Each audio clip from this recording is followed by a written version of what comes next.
Welcome you all at Bishop Academy online classes. Today we are going to study about part second of active and passive voice.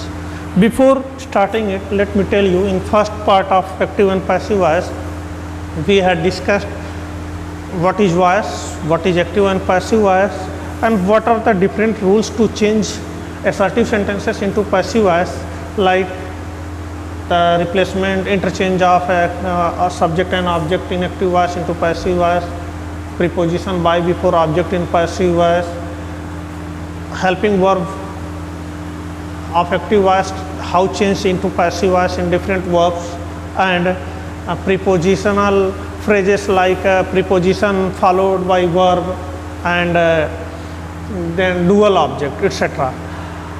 In this video we shall discuss interrogative and imperative sentences about how they are changed into passive voice. First, interrogative sentence. What is interrogative sentence? Interrogative sentences are used to ask questions, and these are two types, reasonable and non-reasonable. अब ये देखते हैं rules for changing interrogative sentences into passive voice. First rule is interrogative sentences remain interrogative into passive voice too. यानी interrogative sentence जो active voice में होते हैं वह passive voice में interrogative ही रहते हैं.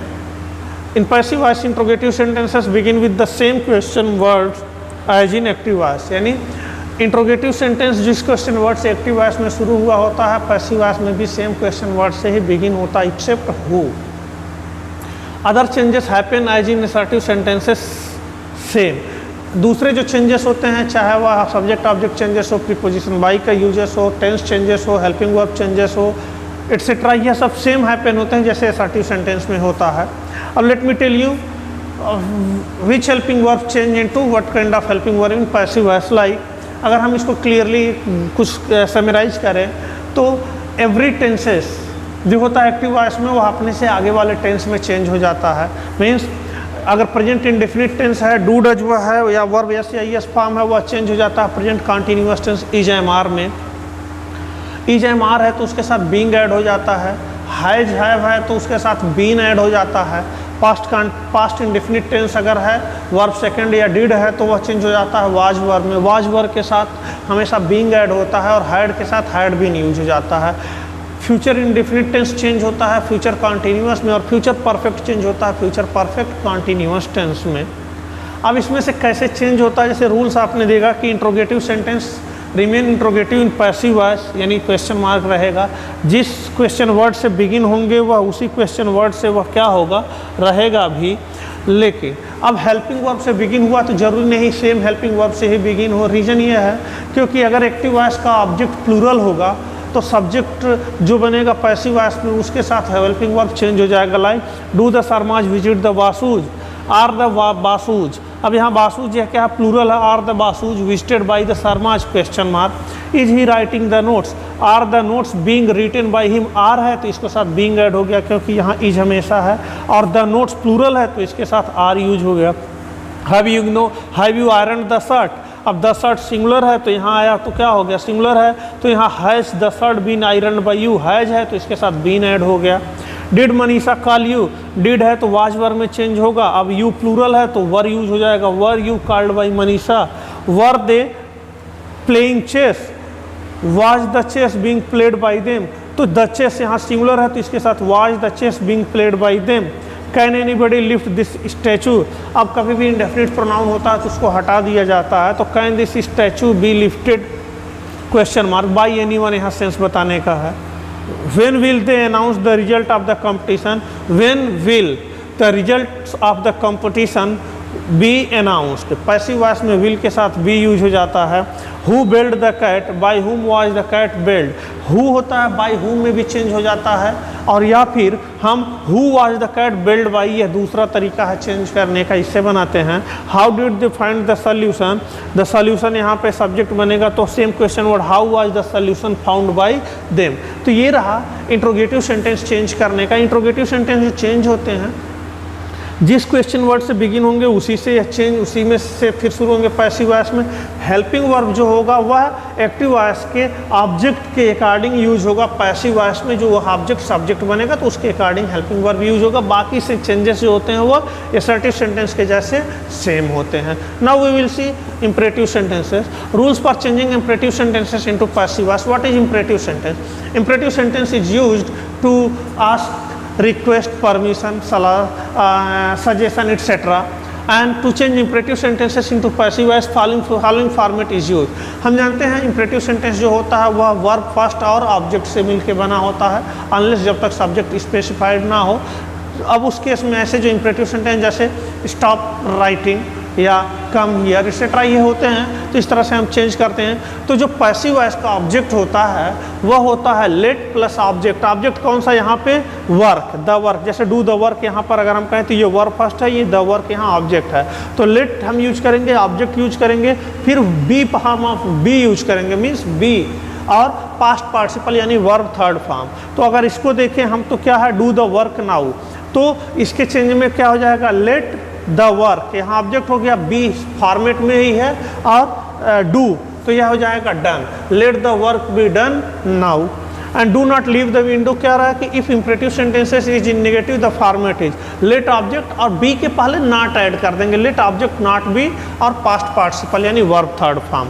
अब कैसे? Do not leave the window, let the window not be left open, यहाँ ओपन है, do not leave the window open, तो क्या हो जाएगा? लेट द विंडो ऑब्जेक्ट है, नॉट बी, देखो फॉर्मेट में नॉट बी है, और पास्ट पार्टिसिपल यानी लीव का third form left open. Shut the door, let, अब द डोर है, the door be shut, shut third form.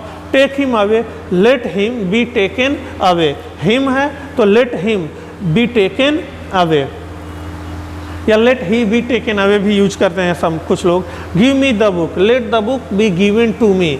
अब यहाँ पर क्या हो गया? Let the book be given, give का given to me. Do not make so much noise, let, अब यहाँ सो मच नॉइज है object, let so much noise not use किया गया है, नॉट बी, अब मेक का थर्ड फॉर्म मेड। तो इस तरह से हम देखते हैं कि कैसे हमारा इंपरेटिव सेंटेंस चेंज होता है। इंपरेटिव सेंटेंस जो होता है वर्ब फर्स्ट प्लस ऑब्जेक्ट होता है, तो वर्ब हमारा हमेशा थर्ड फॉर्म में यूज होगा, ऑब्जेक्ट को हम यहाँ पर लेट के बाद रख देते हैं। तो इस तरह से हमारा इंपरेटिव सेंटेंस जो होता है वह पैसिव वॉइस में चेंज होता है।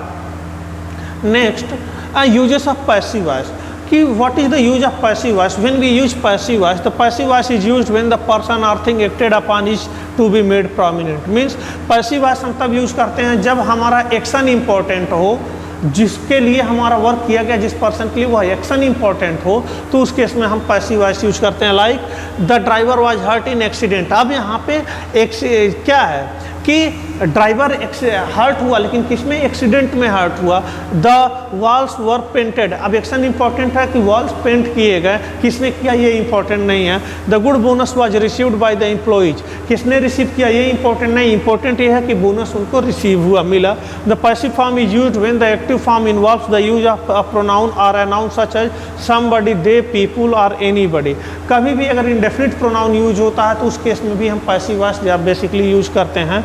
The food has been distributed among the poor, अब किसने दिया ये इंपॉर्टेंट नहीं है, लेकिन पुअर्स के बीच में फूड डिस्ट्रीब्यूट किया गया ये इंपॉर्टेंट है। और यहाँ पे जैसे अगर somebody distributed the food among the poor, ऐसे सेंटेंस के लिए हम बेहतर होता है कि पैसिव वॉइस यूज करें। Mister Chakravarti was elected leader of the party, अब किसी ने तो इलेक्ट किया, अब ये इंपॉर्टेंट नहीं है किसने इलेक्ट किया, जो सब्जेक्ट यहाँ पर है दे है, ऐसे केस में हम यूज कर देते हैं passive voice. Missus Chakravarti was elected leader of the party. The passive voice is used when the subject is implied in the context, जब सब्जेक्ट इम्प्लाइड होता है उस केस में भी पैसिव वॉइस यूज करते हैं। She was not allowed to leave early by her boss, उसे जल्दी घर नहीं जाने दिया गया, तो यहाँ पर है she was not allowed to leave early. Sakshi was asked to share his story by his teacher, teacher ने साक्षी को बोला अपनी स्टोरी शेयर करे, तो इस केस में अगर हम कहें Sakshi was asked to share his Shashi was asked to share his story by his teacher. Next, we also use the passive voice when the doer is either not known or we do not wish to name the doer of the action. हम इस case को passive voice use करते हैं जब हम या तो subject को बताना ही नहीं चाहते, या सब्जेक्ट हमारा वेल नोन होता है, या तो डेफिनिट हो या इनडेफिनिट हो। वेल डेफिनिट है या इनडेफिनिट होगा, जब हम बताना नहीं चाहते तो हम यहाँ पे जो है कि यूज नहीं करते हैं active voice. We usually omit by phrase if you do not know the doer, और हम जब डूअर नहीं जानते हैं तो बाय फ्रेज जो होता है वो हम क्या कर देते हैं, ओमिट कर देते हैं। Or if it is not necessary to mention the doer, या मेंशन जब नहीं करना होता है डूअर को तब भी हम बाय फ्रेज ओमिट कर देते हैं। Like the company was founded in 1950। अब यहाँ ये इंपॉर्टेंट नहीं है कि किसने फाउंड किया, इंपॉर्टेंट ये है कि the company was founded in 1950। और हम ये भी नहीं जानते कि who the founder was. Many children were treated to good food, ये नहीं जानते कि उन्हें गुड फूड किसने दिया। इंपॉर्टेंट ये है कि many children were treated to good food. Fire was discovered in the stone age, we exactly do not know who discovered fire, so fire was discovered in stone age. The passive voice is used in report और process writing. Process writing के लिए, report writing के लिए भी passive voice use होता है। जैसे हम अगर कोई चीज़ डिश बनाना हो तो हम कहते हैं दिस इज लाइक, इस तरह से यूज़ करते हैं लाइक क्या sugar is mixed in water and solution is prepared. कोई डिश बनाना हो और हम अगर बताएं किसी को क्या करना है तो ऐसे कह सकते हैं sugar is mixed in water, पानी में शुगर मिलाया जाता है, एंड सॉल्यूशन इज प्रिपेयर्ड, और उसका सॉल्यूशन बना लिया जाता है। या 3 people were named in the scam, report लिखा जा रहा है तो 3 people were named in the scam, 3 लोगों को स्कैम में नेम किया गया है। तो ये हमारा जो है कि पैसिव वॉइस के कुछ यूजेस हैं। Now changing passive voice into active voice. To change into active voice from passive voice all the rules are reversed. अब क्या है कि एक्टिव से पैसिव में बनाने के जो रूल्स यूज किए जाते हैं उन्हीं रूल्स को हम रिवर्स कर देते हैं, तो वह पैसिव से एक्टिव वॉइस में पुनः आ जाता है। Like we are taught English by him. अब जानते हो आर कब यूज करते हैं, जब प्रेजेंट इंडेफिनिट में सेंटेंस होता है, ऑब्जेक्ट सब्जेक्ट बनेगा, सब्जेक्ट ऑब्जेक्ट बनेगा, तो he teaches us English. The house is being built by engineers. Is कब यूज करते हैं, इसके साथ बीइंग, जब वह प्रेजेंट कंटिन्यूअस टेंस में है, तो सब्जेक्ट यहाँ ऑब्जेक्ट को सब्जेक्ट और सब्जेक्ट को ऑब्जेक्ट बनाएंगे। Engineers are building the house. They were informed of the crisis. अब दे हम जानते हैं कि समवन हो, इस तरह के वर्ड्स कुछ होते हैं तो हटा दिए जाते हैं, तो हम यहाँ इंडेफिनिट प्रोनाउन यूज करेंगे। समवन इन्फॉर्म्ड देम, दे है तो objective case them of the crisis. Someone यहाँ ओबिट हो गया है, अब यहाँ मान लीजिए बाई समवन होता तो यहाँ समवन ऐड कर दिया। Someone informed them of the crisis.